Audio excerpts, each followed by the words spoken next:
Itulah yang ditakutkan oleh negara-negara. Kita mampu bayar utang kita sekarang berapa? Utang kita itu anggap saja apa yang dikemukakan oleh sahabat saya Misbakun, hampir 20.000 triliun. Tapi dengan tidak mengklaim betul itu, mungkin dalam jangka 4 tahun, 5 tahun kita mampu membayar utang. Kembalikan ya. Betul-betul kita kembali. Inilah yang ditakutkan ini. Nah, itu juga menurut saya mungkin Sri Mulyani ini bisa dipakai lagi. Ini karena tetap mau mengutang. Kita harusnya tidak perlu utang lagi.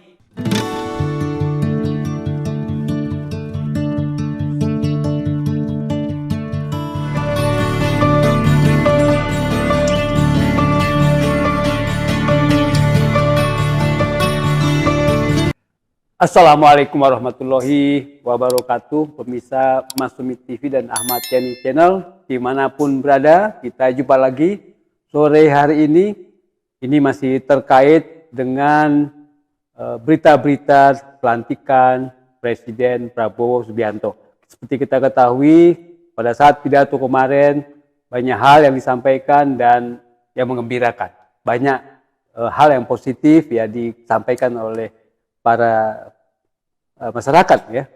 Publik itu memuji isi pidatonya dan kita akan bahas tentu ya dengan terkait dengan topik-topik apa-apa saja yang disampaikan dalam pidato tersebut.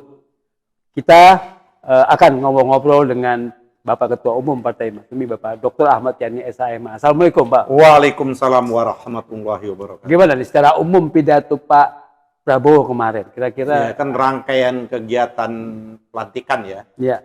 Pelantikan dan pengambilan sumpah presiden dan wakil presiden itu dan diikuti dengan malamnya pengumuman menteri dan wamen. Dan kemarin pelantikan menteri dan wamen. Dalam konteks pengambilan sumpah, pelantikan dan sumpah itu ada persoalan hukum administrasi negara itu nanti kita bahas tersendiri. Yang menurut saya memang ini kekeliruan dalam menerjemahkan reformasi ini. Ya kan, menerjemahkan seolah-olah presiden dipilih langsung itu, ya kan MPR tidak punya lagi, ya kan kewenangan. Dan ada orang yang selalu salah juga menganggap bahwa Majelis Permusyawaratan Rakyat itu bukan lembaga tertinggi lagi. Jadi seolah-olah Pak Eri ya, setelah reformasi MPR itu lumpuh. Seolah-olah direndahkan. Ada orang menyatakan bahwa MPR itu bukan lembaga tertinggi lagi. Menurut saya kekeliruan yang paling fatal. Menurut saya MPR itu masih lembaga tertinggi. Kita lihat saja bahwa satu-satunya ini dalam konteks kewenangan kan. Kewenangannya MPR itu kita baca ya.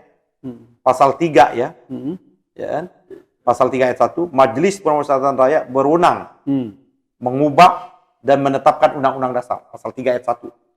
Jadi satu-satunya lembaga yang bisa merubah undang-undang dasar, sedangkan undang-undang dasar itu adalah dasar kita bernegara dan berbangsa ini.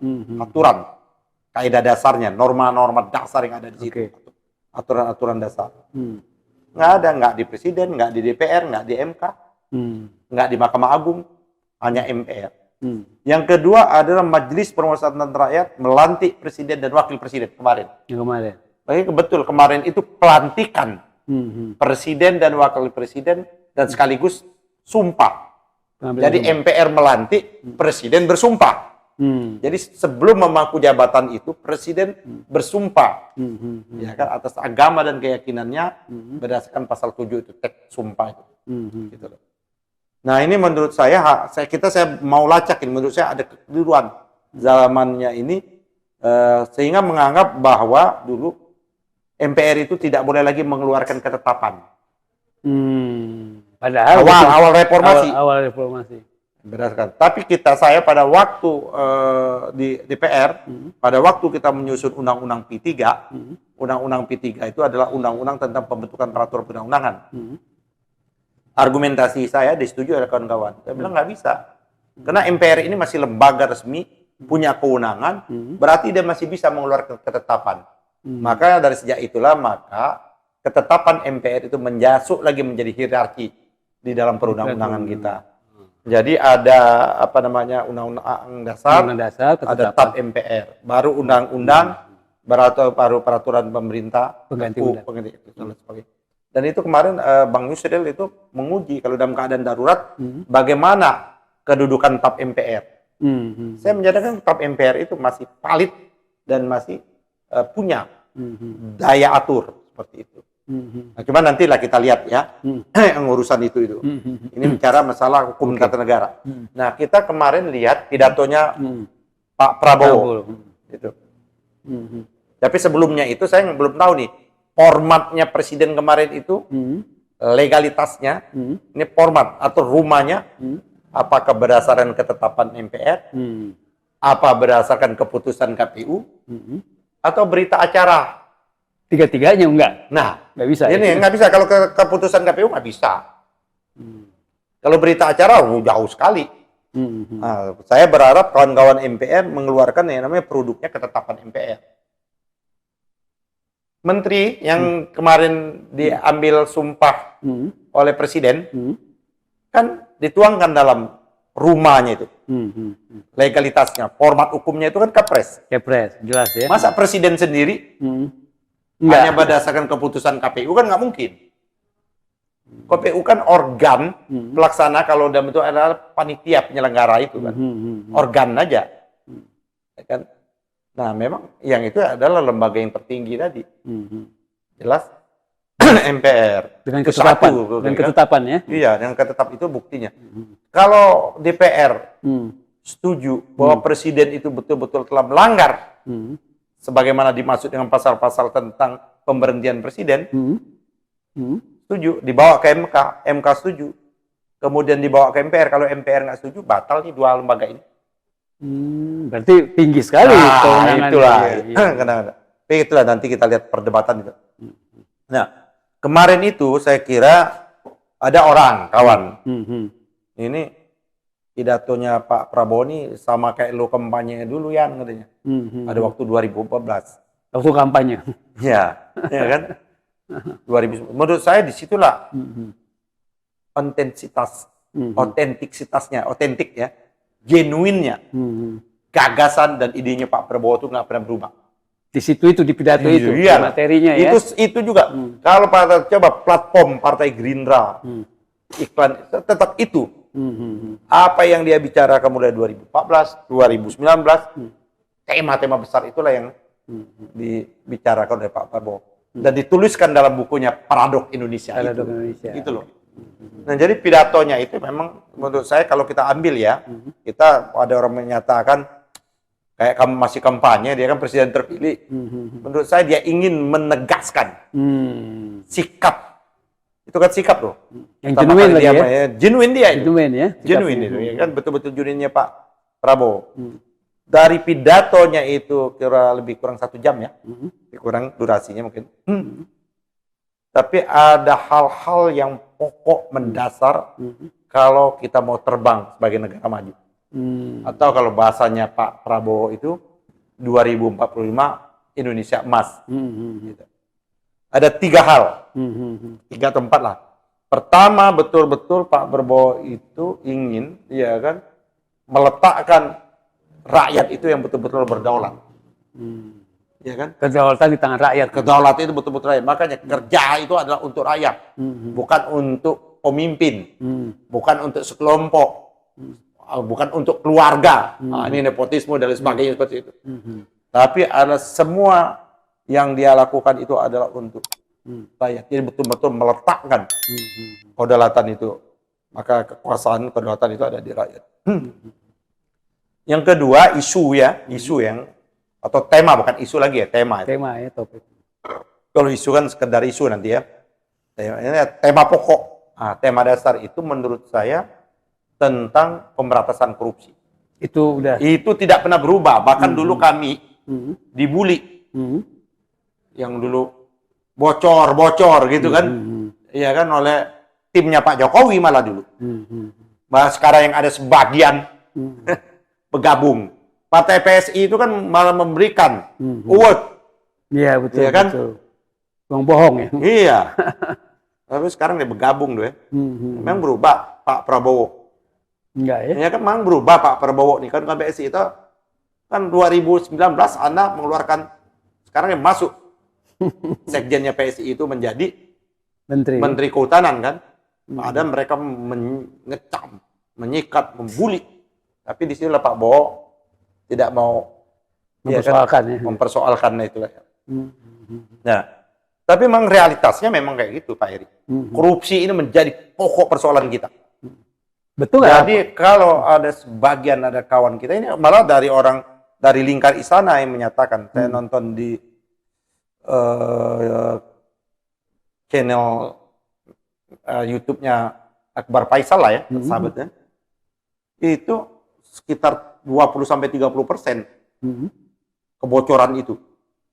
Dari anggaran yang ada itu sekitar berapa sampai berapa ratus triliun per tahunnya itu. Ya kan, jadi kalau belanja kita lebih kurang 3.000 ya. Ya kan 3.000 triliun lah lebih kurang ya. Kalau bocornya itu sekitar 500 sampai 600 triliun kan ya sekitar 20 sampai 30% kan, atau seperlima ya. Gitu kan. Nah, ini tema dia tuh, tema pokoknya itu tuh. Betul-betul dia ingin korupsi ini menjadi persoalan utama. Nanti kita bahas nih, khusus ya nanti. Yang kedua dia bicara masalah ketahanan pangan. Bahkan 4 tahun sampai 5 tahun ke depan, Indonesia ini menjadi lumbung padi, lumbung pangan. Lumbung pangan. Gitu kan. Swasembada pangan ya. Iya. Terus yang ketiga dia menyatakan ketahanan energi. Banyak sekali sumber energi kita, biodiesel dan lain sebagainya, bahkan tenaga listrik, surya, tenaga angin, nuklir, air, nuklir, banyak sumber daya alam yang ada di kita luar biasa. Bahkan Pak Heri ya, kekayaan kita ini yang luar biasa tadi. Nah jadi, yang keempat dia bilang juga kan terakhir itu. Ada keempat itu adalah kalau ikan busuknya di kepala, ya kan berarti pemimpin. Jadi pemimpin dia mengingatkan kan, artinya saya tahu kalian tuh korupsi itu, bukan Pak Prabowo nggak tahu, ya kan. Nah, tapi saya sekarang kasih sinyal keras gitu loh. Nah yang kelima itu adalah keteladanan. Ini penting. Nah ini kan 5, tapi kita masuk bahas ke topik yang mendasar deh. Yang pertama ya. Yang pertama korupsi. Soal korupsi. Ini yang menjadi persoalan, Pak. Kita lihat 100 hari pertamanya Pak Prabowo ini. Isu. Kalau menurut saya isu inilah yang bisa menjadi selling point. Jadi nilai jualnya Pak Prabowo. Asal betul-betul Pak Prabowo antara apa yang dia pidatokan itu dieksekusi. Real kan? Ya kan, dieksekusi orang. Kalau menurut saya nggak masalah lah, kabinet digemuk dan lain sebagainya. Karena itu tinggal koordinasi, tinggal sinkronisasi, tinggal kolaborasi. Ya kan nggak ada masalah. Tapi bagaimana tema tentang isu pemberantasan korupsi ini, yang sejak periode Jokowi ini luar biasa parahnya. Prestasinya luar biasa di korupsi. Prestasinya luar biasa. Tapi di korupsi. Di korupsi. Zaman periodenya Jokowi inilah, walaupun dia menyatakan itu bukan di bawah wilayah, tapi kan dia presiden. Kita ini kan kabinet presidensial. Betul. Semuanya itu apa di negara ini orang ngelihat bukan ketua KPK, bukan ketua MK, tapi ada presidennya. Tidak ada satu institusi pun yang lepas dari korupsi. Hatta Komisi Pemberantasan Korupsi sendiri. Betul. Kasusnya kemarin kan. Jadi rusak betul. Jadi ini kalau dalam konteks kita, kelembagaan kita hancur lebur. Itu betul hancur lebur. Di OTT, di Mahkamah Konstitusi, di OTT, jadi tersangka Hakim Agung, Hakim Konstitusi, Badan Pemeriksa Keuangan, KPK, semuanya. KPU, yang luar biasa. Kepolisian, kejaksaan, komisi semuanya. Yudisial. Kata kalau Pak Mahfud itu hampir semuanya. Ke atas kita korupsi, lihat. Ke bawah korupsi. Samping kiri korupsi. Samping kanan korupsi. Jadi udah luar biasa. Maka tidak bisa, Pak Heri, menurut saya, kalau memang ini akan merealisasikan betul, Pak. Yang harus memimpin itu Pak Prabowo sendiri. Soal korupsi ini? Iya. Artinya sebagai komandannya. Komandannya. Dia yang harus pimpin dan dia yang mengontrol. Dia bisa kontrol day to day itu. Tapi kan KPK independen memang. Loh, betul KPK independen itu dalam menyelenggarakan tugas dan kewenangannya. Tapi semuanya tetap di bawah naungan presiden, apalagi dengan undang-undang rumpunnya masuk rumpun eksekutif sekarang. Rumpunnya eksekutif sekarang. Orang-orang ada orang nggak bisa, loh gimana nggak mau rumpun sendiri? Mau rumpun yudikatif dia. Nggak ke KPU kan. KPU kan penyelenggara. Nggak independen. Mandiri, bukan mandiri itu dalam rangka menyelenggarakan. KPU itu mandiri itu dalam merencanakan pemilunya, bukan lembaganya betul. Dalam kewenangannya itu.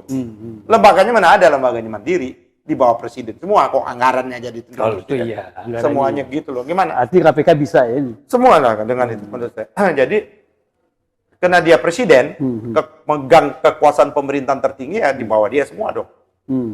Nah, oleh karena itu memang eksekusinya ini menjadi penting.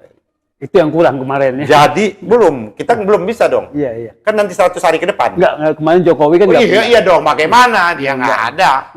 Orang di sekitarnya kok. Berapa banyak menterinya Jokowi yang diberhentikan gara-gara korupsi?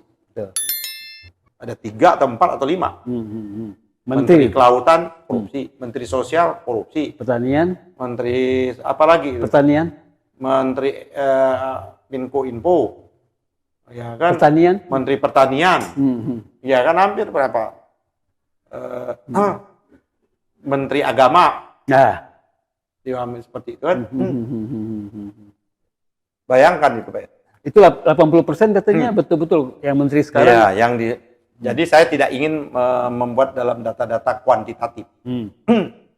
Jadi menurut saya Pak Eri, nah semangat yang luar biasa, jadi harus dituangkan.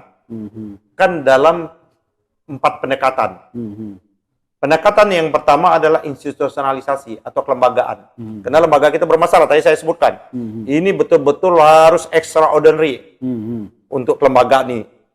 Ini udah hancur berantakan ini. Harus ada perubahan-perubahan yang bersifat revolusioner, progresif ya. Revolusioner progresif. Nah, kalau bahasa anak-anak sekarang kiri itu kan. Terus yang kedua adalah kita bicara masalah tumpang tindih aturan. Harus diharmonisasi. Bahkan institusi kepolisian membentuk apa lembaga juga kan dari dulu itu. Satgas. Padahal kita sudah punya institusi kepolisian ya, sudah punya KPK. Ya kan, untung kita sekarang ini KPK melempem bermasalah, jaksa yang naik kan, menangankan hal-hal besar di pertambangan kan, timah dan lain sebagainya seperti itu. Nah jadi kelembagaannya, aturannya, terus perilaku, budaya luar biasa kita. Itu yang susah itu. Iya kan, budaya istilahnya kalau bisa diperlambat, kenapa? Dipercepat. Ini pokok persoalan yang kena aturan kita tidak jelas, Pak Eri. Karena masih ada ruang yang bersifat abu-abu. Ruang abu-abu ini ada diskresi. Diskresi itu sumber awal untuk korupsi. Iya. Lubang-lubang itu. Lubang-lubang itulah. Karena aturan hukumnya nggak jelas, banyak lubang-lubangnya itu, maka di sini membutuhkan diskresi.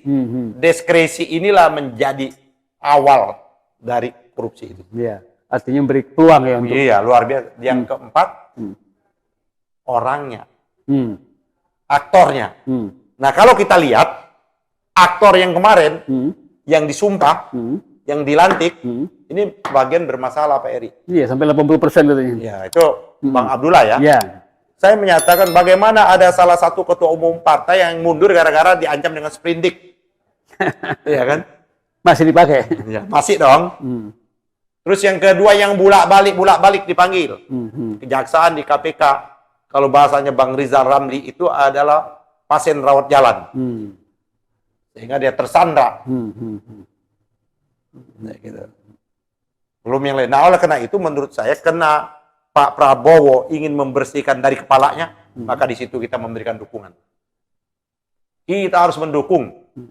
Saya kira seluruh akademisi, apalagi kita Pak Sumi ya, walaupun kita kemarin pendukung partainya, pendukungnya Anies, tapi kan sekarang sudah presidennya udah resmi, nggak bisa lagi baik kita dukung atau dia, bahwa kita wajib bagi kita memberikan dukungan kepada presiden, kita nggak boleh. Iya, Kritis boleh. Ya kan? Tetap kritis ya. Kita tetap kritis. Oleh karena itu menurut saya kita memberikan dukungan betul kepada presiden.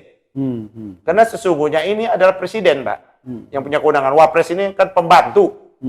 Presiden dalam menyelenggarakan tugas-tugasnya dia dibantu oleh seorang wakil presiden. Pembantu ini. Iya. Ya, kalau presidennya berhalangan baru. Iya. Walaupun kemarin sudah Zigzag. pakai kecepatan cahaya. Ya kan, kecepatan cahaya itu baru saat langsung Ada 3 event ada kenegaraan. 3 kenegaraan ini. Menurut saya ini kurang patut lah. Ya kan, ini makanya orang bilang nih maunya apa nih pupu papa nih kan. Seperti itu. Nah, jadi dia harus belajar juga etik. Selagi kita nggak tahu nih, kecuali diberikan mandat khusus oleh presiden. Kalau dia tidak diberikan mandat khusus oleh presiden kemarin, artinya ada persoalan.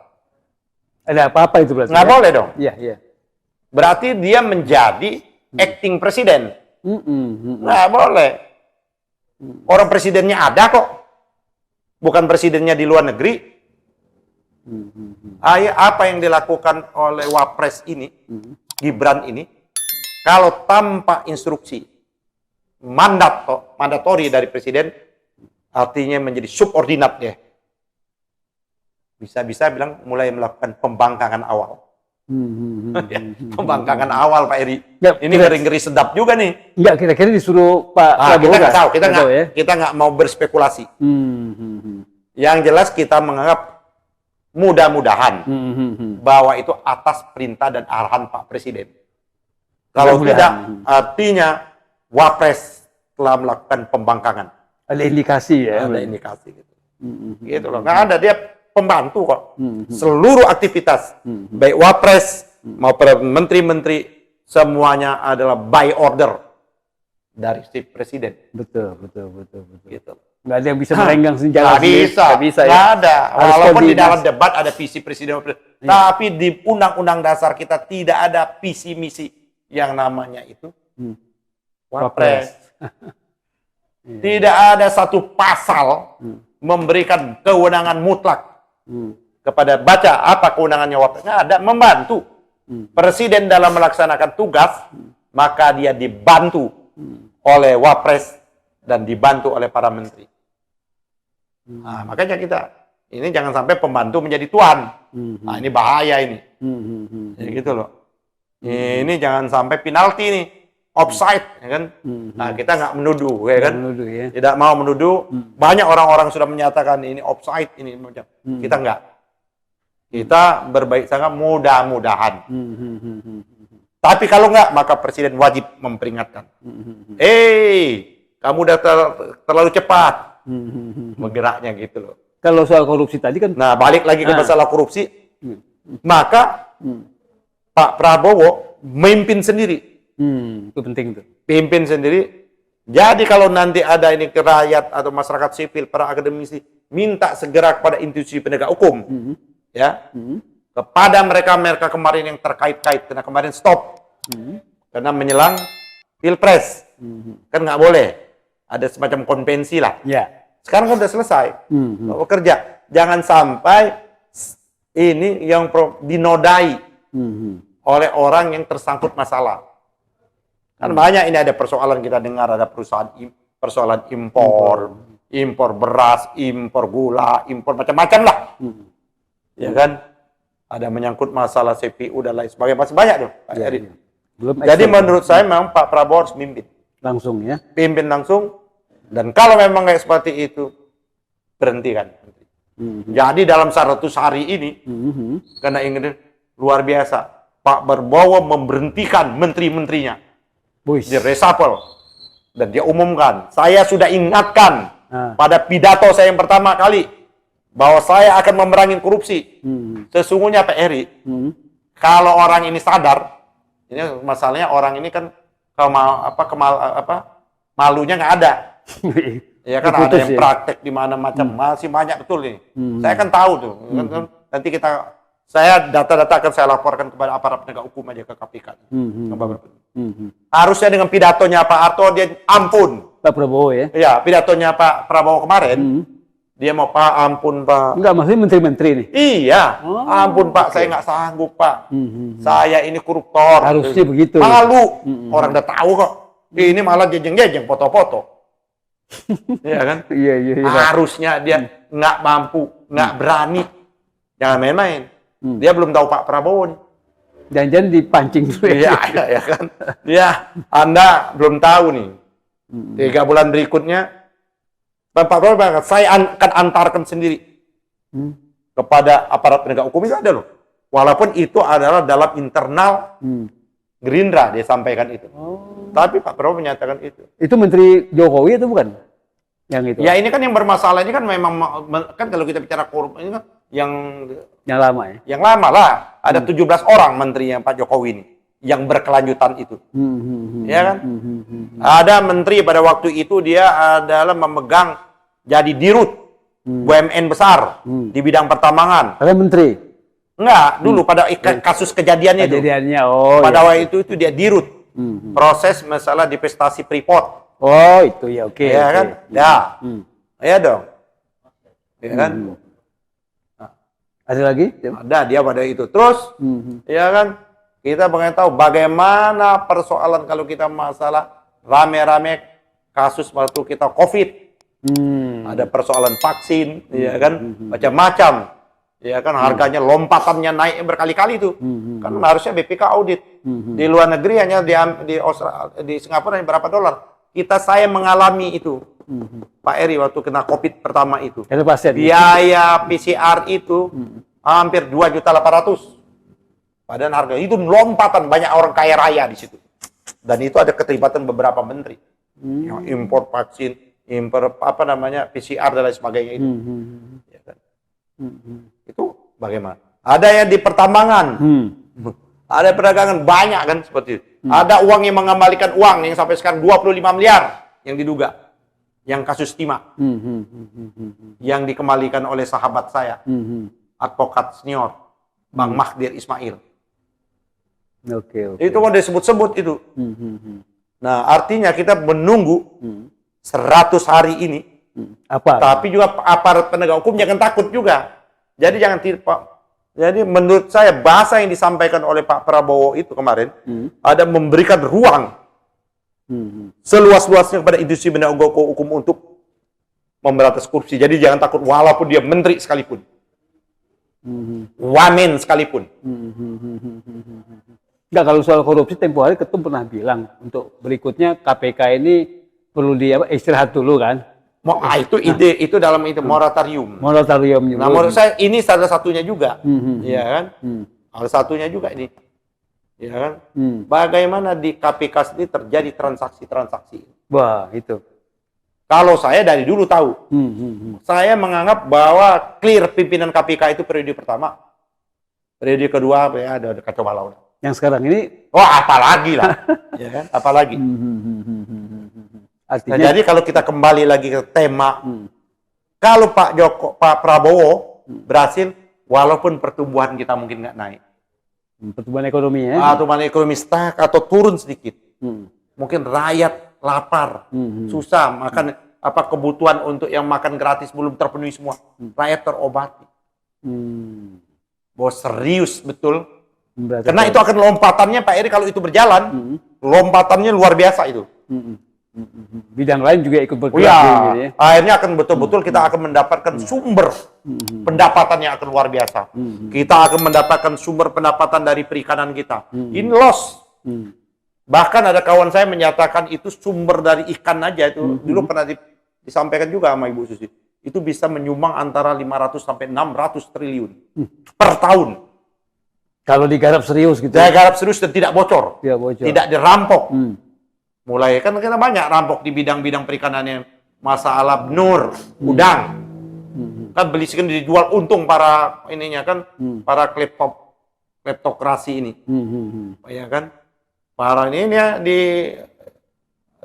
Kementerian Kelautan ini, ya kan, di perikanan kita luar biasa, Pak Eri, di sektor pertambangan kita yang dikemukakan aja berapa ratus triliun juga. Yang dikemukakan almarhum Faisal Basri itu baru di nikel. Iya, baru nikel tuh ya. Belum batu bara. mungkin kalau ditata ulang lagi batu bara. Belum emas kita, bauksit kita, krom kita. Sumber daya ini. Oke, jadi gimana kalau misalnya banyak-banyak pejabat dari mantan menteri-menteri Jokowi ini yang terlibat korupsi, kira-kira sumber angkanya dari mana kok bisa besar sekali gitu? Jadi saya dari informasi tadi saya sebutkan tadi, ini orang lingkar istana yang menyatakan itu. Dari apa yang dia kemukakan, ini belum lagi Pak Mahfud aja pernah menyampaikan berapa ratus triliun kan masalah yang ada di Bea Cukai, ya kan? Di Kementerian Keuangan, Pak Mahfud seperti itu. Dari data yang ada, memang per tahunnya itu, saya bilang itu antara 300, kalau 20%, tapi 30% kita ambil, itu artinya sekitar 700 sampai 300-400 triliun kan? 250 sampai 350. Iya, triliun. ICW menyatakan, ya kan? Tapi kalau saya mungkin lebih, Pak Eri. Kan kalau datanya ICW itu kan 290 triliun. Itu kan dari data yang sudah menjadi skandal. Tapi kalau menurut saya, berdasarkan kalau kita asumsinya anggaran kita itu adalah 3.000 triliun, kalau 30%-nya berapa? 10% dari 3.000 itu kan 300. Berarti 900 triliun. Luar biasa itu, Pak Eri. Nah, ini memang menyangkut ya adalah di kabinetnya Jokowi ini. Yang inilah yang tugas utama tadi yang saya utamakan Presiden Prabowo ini untuk mengusut tuntas. Ya kan macam-macam kan, belum lagi di kerugian negara yang adalah belum dilakukan definisi korupsi, tapi jelas melakukan yang namanya tindakan adalah inefisiensi. Jalan tol kita ini kan jalan yang termahal, infrastruktur kita ini yang termahal. Bagaimana skandal juga kalau ada proyek kereta cepat yang APBN kita jadikan, padahal itu katanya swasta awalnya dulu. Dan jumlah nilainya proyeknya itu kan melampaui dari apa yang ditawar Jepang, kan awalnya Jepang tuh. Tapi katanya murah Cina, ternyata ujungnya bebannya luar biasa. Jadi menurut saya ini Pak Eri memang nggak bisa yang lain. Pak Prabowo sendiri harus memimpin orkestra pemberantasan korupsi ini. Karena ini menyangkut nanti mungkin lingkar-lingkar satunya Pak Prabowo. Orang ada di istana, para menterinya dan sebagainya. Dan Pak Prabowo kan pernah tegas juga kan.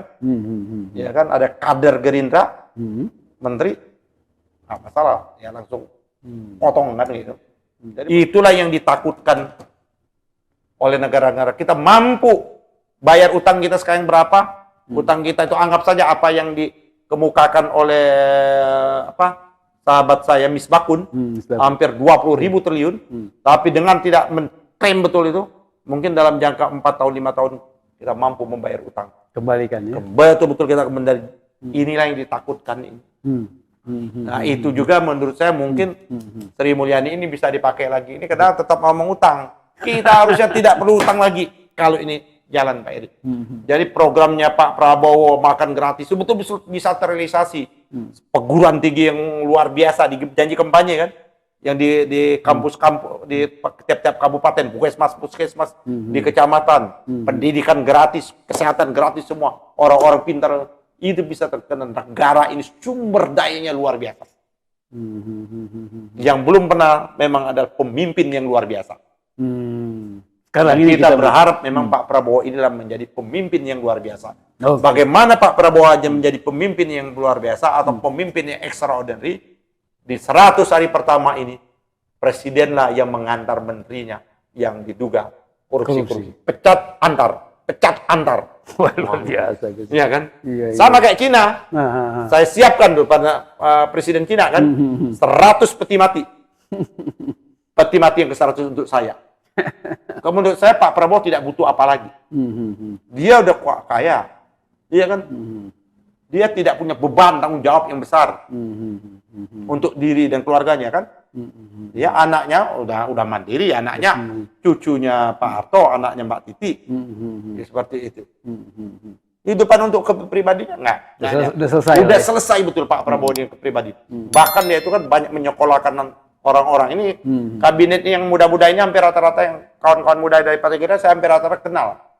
Dari 2014 ini memang mereka Anak-anak muda yang pintar-pintar, jangan di underestimate. Cuman takutnya saya dia terkontaminasi, tercampur. Ini air bersih Pak Eri, satu gelas besar ini bisa terkontaminasi karena satu tetes air comberan. Nah, masalahnya ini luar biasa yang berkelanjutan. Ini transfer dari menteri-menterinya Pak Jokowi kan tidak semuanya clear, itu problemnya. Saya takut nih. Anak-anak muda yang cerdas yang direkrut oleh Pak Prabowo, ya kan, di situ ada Sugiono, saya kenal sama dia, Menteri Luar Negeri kita. Pras, saya kenal sama itu gitu kan. Terus Wamen Q, saya kenal, kita tahu. Ini memang betul-betul anak-anak muda yang berprestasi. Seperti itu. Mudah-mudahan ini. Yang hebat-hebat kayak gitu loh. Ya. Cuman masalahnya jangan sampai terkontaminasi dari kotoran-kotoran ini nih. Menteri-menteri yang ini nih. Ini yang apa namanya oli-oli bekas ini. Ya kan? Ini betul-betul fresh makanya kan. Ya, seperti itu. Nah, tapi problemnya ada di sebagian ini adalah orang yang bermasalah. Oke. Kalau misalnya ya kita berandai-andai nih. Jadi saya minum dulu Pak Eri ya. Iya, oke. Sambil minum.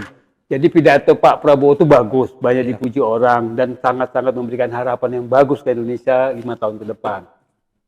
Kalau kita ingat pidato Jokowi tahun 2014 juga seperti itu, banyak dipuji-puji orang, apalagi dengan kesederhanaannya, tapi ternyata saya enggak, kalau saya enggak sejak 2000 saya udah tahu ada persoalannya. Tapi banyak juga yang muji. Kalau saya enggak, banyak harapan gitu. Kalau saya dari sejak awal saya tersadarkan gitu. bahwa ini adalah pencitraan yang luar biasa. Dipoles. Bayangin di akhir pun dia minta poles. Yang dibongkar kita beberapa episode yang lalu, yang dipoles juga Tempo sama Bocor Halus. Ini orang yang nggak genuine. Jokowi nggak beda Pak Eri, nggak bisa dibandingkan. Kalau Pak, cuman sayangnya bangsa ini kita terlambat 10 tahun. Itu dia gara-gara. Kalau 2014 sudah, waduh, mungkin kita terlambat, tapi nggak apa-apa daripada tidak. Lebih baik terlambat 10 tahun kita. Tapi nggak apa-apa, akan lompatannya jadi akan. Ya, cuman memang ini problemnya ini banyak yang ada sekarang ini orangnya tidak tepat dan tidak pada tempat yang tepat. Jadi apa the man apa? Bukan. Yang the right man, the right place itu. Menurut saya banyak yang enggak. Iya. Ini Pak Prabowo masih istilahnya kalau itu gua pur lu, ada orang ini ada cawi-cawinya, yakin saya. Pasti begitu ya? Ya, cuman Pak Prabowo di awal ini, menurut saya, dia hanya ingin mensukseskan pelantikan tanggal 20. Ini kan banyak sumber, tapi biar nanti bocor halus. Sudah bocor halus malah sudah kan? Ada peran pertemuan Sulu itu. Ya, itu yang ada 3 hal kan, 4 hal. Apa yang dikemukakan oleh bocor halus itu, saya mendapatkan informasi yang sama. Ini Jokowi kan ketakutannya luar biasa atas persoalan-persoalan hukum, tuntutan hukum loh. Seluruh infrastruktur ini kalau diaudit inefisiensi. Kita nggak usah bilang korupsi lah, inefisiensi berarti merugikan keuangan negara. Merugikan keuangan negara termasuk korupsi, termasuk pembangunan IKN, kereta cepat, semuanya itu bisa. Iya. Tapi kalau jangan-jangan ini di laundry ada kan?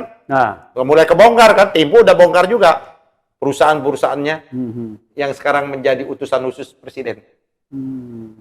Ya, anak muda itu, tertin itu. Menurut saya itu juga kalau memang nanti udah jelas termasuk yang harus diantarkan juga oleh Pak Prabowo ke institusi-institusi. Tapi kemarin-kemarin begitu banyak berita-berita dari kelompok-kelompok yang memang anti Jokowi. Satu hari setelah pelantikan gitu, setelah pulang dari Solo kan mungkin udah ditunggu oleh. Tapi kan di Solo kan sudah ada juga kemarahan rakyat Solo. Ada kan kemarahan? Ada yang ada juga. Sudah itu realitas sosial yang sudah selesai Pak Eri. Bukan maksud saya langsung diproses di hukum nih Jokowi yang begitu banyak daftar kesalahannya. Iya gitu. Itu makanya kita tadi minta 100 hari tadi. 100 hari. 100 hari tadi. Memang nggak boleh kita mencari-cari kesalahan. Cuman kesalahan pemimpin yang merugikan rakyat, merugikan keuangan, merusak demokrasi, nggak ada, harus diambil tindakan tegas. Jadi kalau Nabi Muhammad itu, ya kan, Rasul kita itu, dia menyatakan gara-gara memang ada seorang pembesar, anaknya melakukan kesalahan, ya kan, melakukan kejahatan, tapi minta dispensasi, tidak dilakukan hukuman. Marah. Nah, marah semarah-marah. Sampai keluar, andai pun Fatimah mencuri anakku, Fatimah bin Muhammad itu binti Muhammad mencuri, akan aku potong tangannya sendiri. Nah, keras hukuman itu Pak Heri. Nah, oleh karena itu menurut saya nggak ada. Jadi memang kita dukung betul Pak Prabowo untuk memberantas korupsi dari kepala, ya kan? Jadi memang yang harus dibersihkan dulu oleh Pak Prabowo nanti ini, kan lapor di milieu yang terdekatnya, di jajaran kabinet. Menteri-menterinya ya. Jangan sampai orang-orang baik ini, anak-anak muda yang baik-baik ini tercemar. Kita ingin menyelamatkan anak-anak muda yang baik ini, yang insya Allah akan menjadi pemimpin ke depan itu. Karena saya kenal mereka. Jangan sampai terkontaminasi. Ya kan? Banyak itu orang-orang yang bermasalah itu. Ya, nanti saya siap menjadi relawan memberikan data-data kepada KPK. Wah, kita tunggu. Kita akan datang, kita lapor, ya kan? Ya kan? Yang terlibat yang impor-impor, yang terlibat ilegal-ilegal itu, ya kan? Yang kemarin sudah kita laporkan juga itu. Saya bersama-sama Peri juga tuh yang sekarang jadi wamen koperasi. Kita kan jangan lupa kita sempat lapornya juga itu ke KPK. Vaksin dan juga. Belum pengelapan pajak, luar biasa. Ini malingnya luar biasa negeri ini. Udah malingnya luar biasa, kita mesti bertahan. Itu luar biasa. Kekuatan kita luar biasa. Jadi kita berharap Pak Heri, saya kira kita dukung betul Pak Prabowo, dan insya Allah Pak Prabowo menurut saya orangnya apa yang di hati, apa yang di mulut, itulah yang dia lakukan. Konsisten ya. Jadi tidak al-munafikun. Ya kan, tidak munafik dia. Ya, ngomong A tapi ternyata B. Ya, enggak. Menurut saya dia akan lakukan itu. Jadi ya mungkin yang menteri-menteri yang terlibat itu tidurnya pun mulai tidak nyenyak. Begini pot-potan. Ya, kan? Terima kasih Pak Ketua Umum Partai Masyumi Pak Ahmad Yani sudah tadi panjang lebar menceritakan, menguraikan, juga membahas tentang pidato Pak Prabowo kemarin. Jadi kita berharap sekali, tadi juga berkali-kali Pak Ahmad tadi menyatakan kita dukung Prabowo ini, ya, sehingga negara kita berubah. Kita lihat 100 hari ke depan, bagaimana langkah-langkah Pak Prabowo dalam memberantas korupsi. Akan dibawa sendiri, akan diantar sendiri Pak Prabowo ke KPK, kepada para pencundang-pencundang, kepada koruptor-koruptor ini, terutama yang dari ex-kementerian atau menteri di zaman presiden terdahulu, yaitu Jokowi. Terima kasih Pak Ketum, terima kasih juga pemirsa. Kita berharap untuk jumpa lagi pada topik yang berbeda. Billahi taufiq wal hidayah. Wassalamualaikum warahmatullahi wabarakatuh. Waalaikumsalam.